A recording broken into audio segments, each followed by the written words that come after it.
नमस्कार, मी अमिता. तुम्ही पाहत आहात E6 टीव्ही मराठी. सुप्रिया सुळे यांनी मतदार यादीतील गंभीर अनियमितता समोर आणली आहे. संभाव्य उमेदवारांना निवडणूक लढण्यापासून रोखण्यासाठी त्यांचा पत्ता जाणून बुजून बदलला जात असल्याचा आरोप त्यांनी केला आहे. नवऱ्याचे नाव इंदापूरमध्ये आणि बायकोचे नाव बारामतीमध्ये अशा प्रकारच्या चुका यादीत आढळल्याने अनेक जण निवडणूक लढण्यास अपात्र ठरतील, असे सुळे यांनी म्हटले आहे.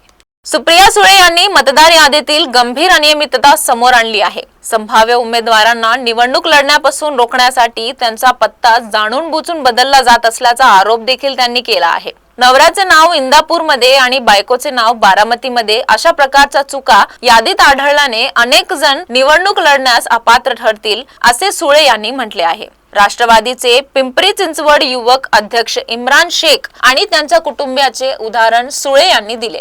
पिंपरी चिंचवड मध्ये 35 वर्षांपासून राहणाऱ्या या कुटुंबाचे मतदान त्यांची कोणतीही मागणी नसता शहराबाहेर टाकण्यात आले आहे. इम्रान यांच्या आई रबिया शेख यांचे मतदान सिरसफळ येथे तर वडील युनुस शेख यांचे मतदान इंदापूर येथील मतदार यादीत टाकण्यात आले आहे. रबिया शेख प्रभाग क्रमांक 9 मधून तर युनुस शेख 8 मधून इच्छुक होते. निवडणुका जिंकण्यासाठी संभाव्य उमेदवारांचा पत्ताच गुल करण्याचा हा एक नवा प्रकार असावा, अशी शंका सुप्रिया सुळे यांनी आपल्या ट्विटमध्ये व्यक्त केली आहे.